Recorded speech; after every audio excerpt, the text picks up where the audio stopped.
Teresa Randall discovers a talent for hot phone sex in Spike Lee's Girl 6. And Ben Stiller leads an all-star cast in the black comedy Flirting with Disaster.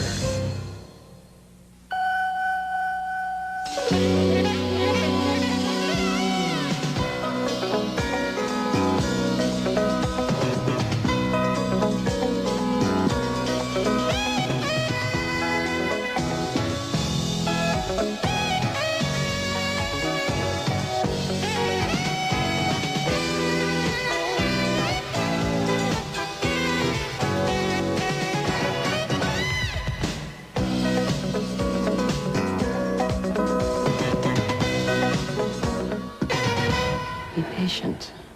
I'm not going to be able to do this. Well, I suggest you try. It isn't like you burnt the toast, Mia. You killed your husband. Sharon Stone and Isabelle Adjani are murderers fearfully awaiting discovery of the corpse in Diabolique, one of 5 new films we'll be reviewing this week on Siskel and Ebert, including a screwball comedy starring Ben Stiller, Alan Alda, and Mary Tyler Moore, and a close-up look at the phone sex industry by Spike Lee. I'm Roger Ebert of the Chicago Sun-Times. And I'm Gene Siskel of the Chicago Tribune. Our first film is the American remake of Diabolique, and here is a rare, intelligent remake bringing a new sensibility to a classic French film. The new point of view is a 90s feminist one, as women gang up on a bestial man. The setting is a private boys' school run by a tyrannical headmaster played by Chaz Palminteri. But as tough as he is on the boys, he's even rougher on his wife, a fragile beauty played by Isabelle Adjani. I didn't have to get married to have lousy sex. No, I did. In a revenge plot, his wife and a hard-as-nails teacher at the school, played by Sharon Stone, conspire to kill him. And this performance by Stone should solidify her reputation as the screen's leading femme fatale. What do your saints say? I'm brooding. I'm not brave. Lost your faith, huh? I never really had any to begin with, I guess. Never believed in any of it. God, the Virgin Mary, that life begins at 40. And the people are all just basically good inside. Eventually, a third woman enters the story, a detective played by the wonderful actress Kathy Bates. So, none of his friends know where he might be? We haven't asked them. You know, it's kind of awkward. Hey, my husband's disappeared. Have you seen him? You know. Her husband. It wouldn't be awkward for me. If it's okay with you, Mrs. Baran, maybe I could take a look at his address book. And Kathy Bates turns up the pressure a notch when she's alone with Sharon Stone. What about her? Did she ever want to kill her husband? Why would she want to do that? Maybe she found out you were sleeping with him. Oh, that's so clever. What'd you do, ask one of the faculty or any of the students? Oh, I know. You read it in the brochure, right? So she knew? Of course she knew. Ask her. Come on, she's not a murderer. She's an ex-nun. Now, this Diabolique is not the landmark of bold original filmmaking like the French classic upon which it is based. At the same time, for an American thriller, I think it does represent a watershed in legitimate male bashing. You thought Angela Bassett had cause to torch her husband's car in Waiting to Exhale? Well, you should see Diabolique. Well, I don't think anybody deserves to be murdered, but then again, maybe that's the way it works out. I disagree with you, Gene. I think this is a pretty bad film, Really? and really bad in comparison with the 1955 classic. That's a better film. Why remake the film if, A, you don't appreciate the ending, and B, you don't appreciate the character of the police detective? Here, instead of that wonderful, perfect, elegant ending in the original that everybody was asked not to reveal, Right. you go right back to the same thing they did in their remake of The Vanishing, where you have people being knocked over the head with shovels and rakes, and one ending after another, and a completely phony baloney reconciliation at the end between two characters, one of whom really shouldn't be alive at that point. It's not the one you're thinking of. And then the police detective. In the original film, that character inspired Columbo, the Peter Falk television series. Right. Here, the police detective essentially has nothing to do, isn't made into as interesting a character. I think that she has a function, and I tried to say what it was without giving out too much away, which is that she is in sync with the feminist sensibility of this picture. And I think, well, if you're referring to the scene I'm thinking of, Yeah. she makes that decision without having the information she would need in order to make it. She doesn't know what they really did or what they really didn't do. she has enough reason to make that judgment, in my don't think opinion. so. I don't think But so. beyond that, you didn't like any of the performances? Oh, now that's where I make an exception. I liked the performances. I thought Sharon Stone was very Sensational. good. Isabelle Adjani, this is kind of amazing. She plays the child bride. She's playing about 20 years younger than she is, and it's totally convincing. And I don't know how again, she does it. And Kathy, Chaz Palminteri is very good. I love the performances in this movie. I thought the screenplay stunk. I think there's a lot in this picture to recommend it. Okay, next movie, and our next film is called It's My Party. It stars Eric Roberts in the story of a man who discovers that an AIDS-related brain disease will rob him of his identity and self-consciousness in just a few days. So he decides to throw a party to say farewell to his family and friends before taking his own life. Ah, good mom. You look great. Can't believe you're sick. Oh, no. You should see my headshot. Now you can get me a Tylenol commercial. So, who can I call? Yeah, we're doing okay. Right, Tim? We'll probably need a bouncer. Robert's guest list includes his mother, played by Lee Grant, and his sister, played by Marlee Matlin. The one unexpected guest is his former lover, who broke up with him after he discovered he had AIDS. The lover is played by Gregory Harrison. What a surprise. Charlene told me. You look great. Well, live fast, die young, leave a good-looking corpse. Saying goodbye means coming to terms with his estranged father, played by George Siegel. I'm sorry. I wasn't a good father to you. As well as comforting his distraught mother. Nico, please don't leave me. I can't make it without you. You're gonna have to. It's My Party is sometimes very funny, but mostly it's gentle and sad. The Eric Roberts performance is one of his best, I think, very restrained, especially in the way he finds the right note. It's a party, but nobody's partying. The issue of voluntary suicide is much in the news right now, but It's My Party doesn't debate it so much as simply assume that it's better to die while you still know who you are. I think it's a good film, too, and I thought there was a sense of discovery. It was almost like it was shot by Randall Kleiser, the director, and it's surprising to see his credit. This is a guy who made Blue Lagoon. To see him follow this like a documentary. We're tracking through the homes that we see in this picture, and I felt like I was a guest. I was walking through the party, and, for example, he didn't have, there's a big conflict between Eric Roberts and his lover. Rather than have that payoff in one big scene, it keeps developing, like it just might, if you got years of hostility. And so you do a little bit here. And then 10 minutes later in the film, they meet up again as they walk through this party. I thought that was very well orchestrated. And I'm glad you praised Eric Roberts, because here's an actor who I thought was a big talent, was star 80 since then, and I don't know, that must be a decade. He hasn't gotten a good film in that time period. Well, and oftentimes Eric Roberts has played kind of bizarre or over-the-top or eccentric or all wound up kinds of characters. Here, it's a straight dramatic role, and he's very good. I felt like you did, as if I were attending a memorial service in a way, or as if I were attending this event. Absolutely. The movie doesn't... That's the director. It's not in your face with a lot of plot. That's the director. It's about being able to absorb the meaning of this passage. Well, good job by Randall Kleiser. Coming up next, Flirting with Disaster, an offbeat comedy with an all-star cast, including Mary Tyler Moore, Alan Alda, and some 30-something stars, too. No matter where we are in our lives, especially if we're adopted, we can't help but feel that there's something missing. This woman strikes me as being very dangerous. You know, FedEx and the Dream Team have a lot in common. They're fast, we're fast. They've got moves, we've got a few moves of our own. We both spend a lot of time in the air. They get called for traveling, we travel when we're called. They're masters that gravity defy and slam and jam and foul line done. Well, okay, so they got us there. FedEx, proud sponsor of the USA Basketball Dream Team. Neat, huh? Hey, wait for me. Smells good. Pass it down. It's an indisputable fact that kids love the taste of Campbell's chicken noodle soup. Don't hug it all. And ever since we added more chicken, there's been even more to love. Hurry up, I'm hungry. Which means there's even more to go around. Hey, I never knew there was chicken in this soup.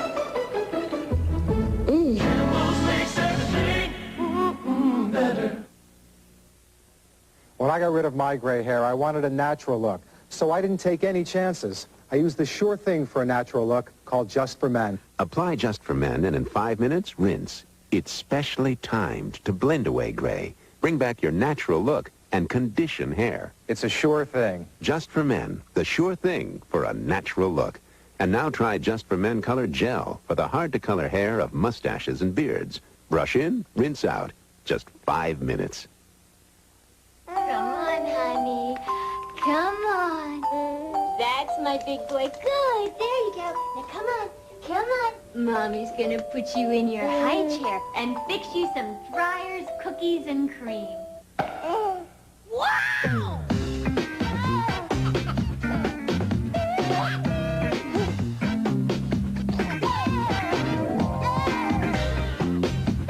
It's more than ice cream. It's dryers. Some people look down on drivers like we're low class. Not me. I always wanted to learn how to drive a big rig. You never told me that. Well, I might not have voiced it until now, but it's always been a fantasy of mine. You want a lesson? Ben Stiller plays a Generation Xer crisscrossing America in search of his real parents in Flirting with Disaster, a very funny and wholly original American comedy packed with some very big laughs and even better, some characters you haven't seen anywhere before. The film opens with Stiller and his wife, Patricia Arquette, having their sex life interrupted by meeting an adoption agency employee, Taya Leone, who is going to help the adopted Stiller find his real birth parents. That's all right. Nancy understands how important this whole thing is. Great. The baby's gorgeous, by the way. It looks just like Mel. Thanks. Really? You think so? Everybody always says he looks like me. Well, what do I know? I'm just another 30-year-old woman desperate for a baby of her own. Aside from the fact that Stiller is immediately attracted to Leone, the main reason he wants to find his real parents is that his adoptive parents, played by Mary Tyler Moore and George Siskel, are such neurotic jerks. Nancy, did you get that support bra yet? Not yet. What are you waiting Hey, I want to for? introduce you to somebody. Please don't make such a big deal out of it. It makes a real difference. All right, could we not talk about this right now? Yes, we're going to talk about this because she's not listening to me. And so they hit the road and meet all sorts of oddballs, including Stiller's real parents, a couple of hippy-dippy free spirits played by Lily Tomlin and Alan Alda. Good casting, good performances. Yeah, it's very rough. Oh, yeah. It looks rough, but it's very smooth. Right. Yeah. Smooth. Smoother than you would think, but still this is wonderful, great stuff. I mean, and you guys make your living through the arts, huh? Well, we try. Sometimes you have to supplement. Yeah, you have to supplement with other things. These are all. And then there's the bisexual federal agent along for the ride, who just happens to be an old boyfriend of Stiller's wife. Suddenly we have two extramarital affairs going on. Oh, my God. Oh, my God. Can we stop all this craziness, huh? Yes. I wasn't even enjoying that. It seems like you were enjoying it. Well, the attention, maybe. Very funny stuff. Flirting with Disaster was written and directed by David O. Russell, who achieved some fame with his first independent feature, Spanking the Monkey. Here's a rare case, however, of a young filmmaker going more mainstream and not having his fresh voice diluted. Flirting with Disaster is nervy in the way it constantly dares to put strange new characters in front of us, and it marks David O. Russell as a movie-making name to remember a very funny picture. A very funny film indeed. I loved this film, and I loved about it probably the same thing you did. I never knew where it was going next. No. As they and who you were going to meet next. Who you're going to meet next, because, of course, they wind up in all the wrong places with all the wrong people, and then the people they do meet, including Alan Alda and Lily Tomlin, so funny as those bizarro New Mexico recluses, and their son, played by Glenn Fitzgerald, and he is wonderful character. Really a classic character. The entire thing just builds and builds and builds and gets wackier and screwier, and it's very fun. You get the feeling that when he was sitting at his typewriter, David O. Russell said, all right, and this is what more screenwriters should do. Sit there and think, now what can I do to delight people? Yeah. What new surprise can I give them? And maybe I'll have a coincidence happen, like the agent is an old boyfriend, but you know what? Coincidences happen in real life. We can accept that kind of stuff. It's delightful. When we come back, Spike Lee enters the world of phone sex in Girl 6.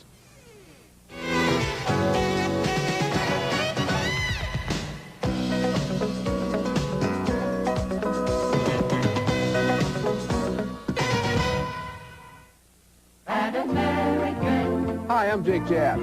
At American Furniture Warehouse, we know furniture. We buy furniture. We sell furniture. We stock furniture. We finance furniture. We guarantee furniture. We deliver furniture. 7 days a week. American Furniture Warehouse, your best dressed homes like yours. When you're ready for furniture, we're ready for you.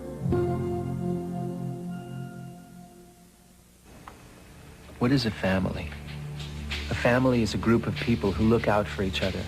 A family provides warmth and support, a haven of safety where children can grow. If you believe in family, you believe in Amnesty International, because Amnesty International brings to light crimes governments commit against families everywhere. Crimes against the human family. In parts of the world, families are forced from their homes simply because of their race. Fathers are disappeared. Mothers are beaten and raped by the very police who are supposed to protect them. And men, women, and even children are executed because of their opinions, their religion, or ethnic origin. You have the power. Keep the light on human rights. Join Amnesty International. Call 1-800-AMNESTY. 1-800-AMNESTY. My name is Lovely. What's yours? Joe Sabatnik. Ooh, Joe. You have a really sexy voice. Teresa Randall plays an out-of-work actress who gets a job as a phone sex worker in Girls 6, Spike Lee's new film. And in the course of her experience, a strange thing happens to her. She gets involved in the online fantasies and begins to enjoy the phone sex as much as her clients do.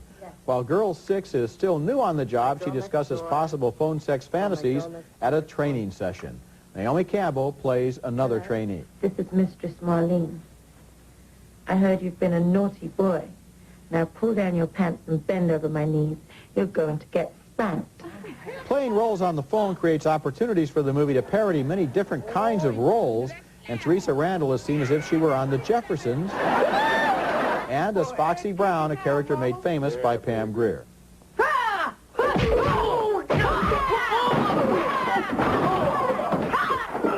Phone Sex Hall of Fame? As she gets into her job, only her next-door neighbor voices objections. He's played by Spike Lee himself. So what does that have to do with your acting career? What happened to that? I'm still an actress. How are you acting? What? How are you acting? You're not on stage, you're not in front of the camera, you're on the phone. How are you acting talking on the phone? Girl 6 is an ambitious film, but I'm afraid it's not a very well thought out one. It wants to say a lot of things about acting and sex and fantasies and imagination, but what it doesn't provide is a convincing idea of what Girl 6 is really thinking and really feeling. Spike Lee is trying, I think, to show how Girl 6's role-playing is connected somehow to all the roles that all of us play, and I admire him for using pop culture icons and fantasy sequences in an effort to explore that material. But the movie is sort of disorganized, and it never really added up for me. You know, I felt Jennifer Jason Leigh's phone sex girl in Shortcuts, the Robert Altman film, had more just in her scenes than this film This had. is Spike Lee's first bad film as far as I'm concerned. I was very disappointed. It's, to say the least, sort of disorganized. I couldn't figure out what he was really saying. He throws in a real-life episode of some real human tragedy with a girl in the housing projects meeting a tragedy. Yeah, what was that about? Well, you know what? I think he may be saying, hey, look, the world is distracted through this sexual preoccupation and all this phone talk, and here's something real going on in the world. But you know what? As I saw that, I was saying, you know, I'm more interested in this little girl story than I am in this phone sex stuff.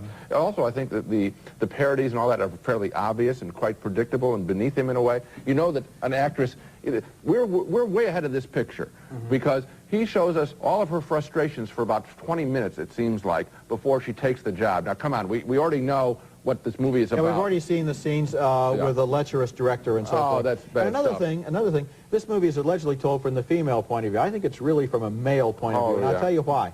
There's a scene in the movie where she goes to meet a client that she talked to on the phone, and she's going to go out with him on a date. I think that's what the clients would like the girls to do. I don't think that's very often what the girls do. It's not good work. Coming up next, a French boy raised by his mother in the Amazon is brought to Paris by his father in Little Indian Big City.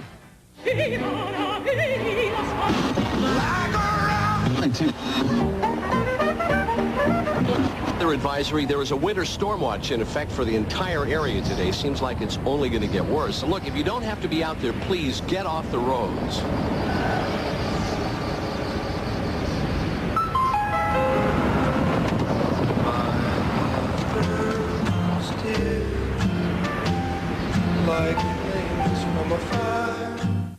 You know, FedEx and the Dream Team have a lot in common. They're fast, we're fast. They've got moves, we've got a few moves of our own. We both spend a lot of time in the air. They get called for traveling. We travel when we're called. They're masters of the gravity-defying slam and jam and foul line dunk. Well, okay. So they got us there. FedEx, proud sponsor of the USA Basketball Dream Team. Neat, huh? Our next film is a candidate for the year's worst. Any year's worst. It's called Little Indian Big City, and it's a badly dubbed French film, badly dubbed into English, about that old story, the wild child brought into civilization. The boy is found in the Amazon jungle after his father has gone there to get a divorce from his estranged wife. Typical of the film's stupidity, the boy's Indian name, Mimi Siku, translates to, get this, cat pee. This in Homo view? Big arrow piercing sky, like on necklace Grandfather Muluku? Of course, yeah. The Eiffel Tower, yeah. It's in my hometown. And it big. You take me Eiffel Tower? Well, yeah, sure. We'll go someday. Once in Paris, cute little cat pee climbs the Eiffel Tower. The film would like to be a heart-tugging father and son story, but look at how lamely this scene plays. Okay, and to visit a monument, you buy a ticket with money. And you can't kill birds, and you have to dress properly. It's hard to understand, but you have got to learn. Do you promise to learn? Have I communicated to you just how junky this film is? I think it was the lousy dubbing job that offended me the most about Little Indian Big City. If the ad campaign for this picture is big enough, a lot of parents and their kids are going to be hoodwinked into paying to see a completely unprofessional movie. It is not professionally made. No, it's not. It should not be It's released. a very, very, very, very bad movie. Yeah. And when you say the dubbing offended you the most, I don't know, Gene. There's a lot of competition. There were a lot of other things that Well, that's offended me, too. controllable, Roger. See, that's why it bothers me. In other words, all right, there are lots of I lousy... know why they dubbed it, because I don't think anybody who likes this film is going to be able to read. I think it's basically for illiterates and people under the age of 5. Okay. And you know, all these French movies that have been remade recently, Right. they're going to remake this movie good. in a Hollywood version, and it's going to star Tim Allen. And I just have one statement to the people who are going to write the new movie, and that is, this is a real case of being assigned to turn a sow's ear into a silk purse. I hope they can do it. Well, you know, we always say that they shouldn't remake classics. They should remake bad films. You found one. Coming up next, our video pick of the week, an Oscar-nominated biography of one of baseball's greatest players and his battle with racism. Man, I could sure use some Tylenol for this headache. Hey, I got this. Ibuprofen? No, Bill, I can't. I got an ulcer, and that could aggravate it. No kidding. My mom's got an ulcer. My doctor said to be careful. Tylenol's a better choice for me, and it works great. If you use ibuprofen and have an ulcer, Tylenol may be a better choice for you. Talk to your doctor. Mom, it's Billy. How you doing? Listen, about your ulcer. Imagine a video store where the hits are never out of stock, no late return fees, free delivery, and thousands of movies. Stop dreaming. Get DirecTV. Over 50 channels of movies, and I choose when I want to watch them. Hits, classics, new releases, beamed in digitally for great picture and sound. Imagine never hearing, "Please be kind, rewind." To turn your living room into a video store, call 1-800-DirecTV.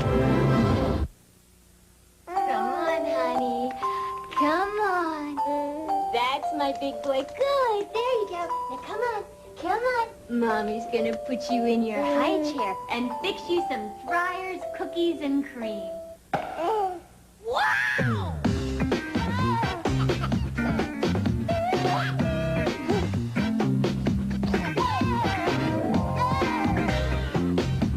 It's more than ice cream. It's dryers. The Urban League Job Fair will be held Monday, April 8th at the Stouffer Renaissance Hotel from 10 a.m. to 5 p.m. The Job Fair has proven to be beneficial in identifying qualified minority candidates who seek work in a variety of fields. The Urban League of Metropolitan Denver is sponsoring this event to assist businesses in recruiting the best talent the community has to offer. For more information, call the Urban League at 303-388-5861. The Century Plaza, offering the finest in luxury, service, and Southern California style, adjacent to Beverly Hills on LA's fashionable West Side. The Century Plaza Hotel and Tower, a Westin hotel. And now it's time for our video pick of the week, and my choice this week is Hank Aaron, Chasing the Dream. Nominated this year for Best Documentary, it's about the lifelong professional struggle by Hank Aaron, first to make the major leagues, and then to smash Babe Ruth's magical lifetime home run mark of 714. Here's young Henry Aaron when he was first signed to the Boston Braves organization. This is a happy day for the Boston Braves, son. Happy day, bud. Becoming a quiet, soft-spoken all-star didn't make life that much easier for Aaron, who received all manner of racist threats in the mail as he approached Babe Ruth's home run mark. As his daughter recalls, he even had an armed bodyguard in attendance during his stretch drive. I was scared for him. I was scared because he was out there in the field and I didn't know what would happen to him, if anybody would try anything while his back was to the crowd. One thing that Chasing the Dream makes very clear is that Aaron was simply exhausted by chasing Ruth's record.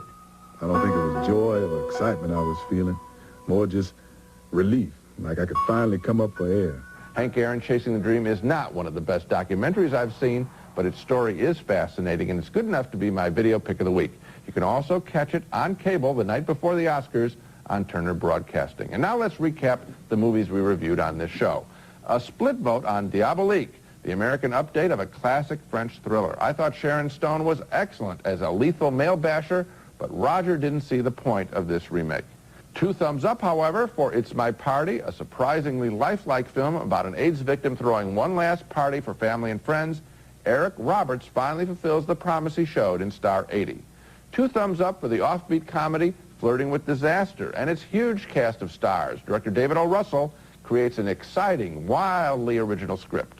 2 thumbs down for Spike Lee's aimless and often pointless musing on the meaning of phone sex, Girl 6. And finally, 2 thumbs down, way down, for the badly dubbed children's film Little Indian, Big City. So the 2 pictures we both agree on are Flirting with Disaster and It's My Party. And I think Diabolique has some superior performances in it, and do recommend it. Where we disagree. Okay, that's it for this week. Next week we'll be back with reviews of more new movies, including Sergeant Bilko, starring Steve Martin as a master sergeant with larceny in his veins.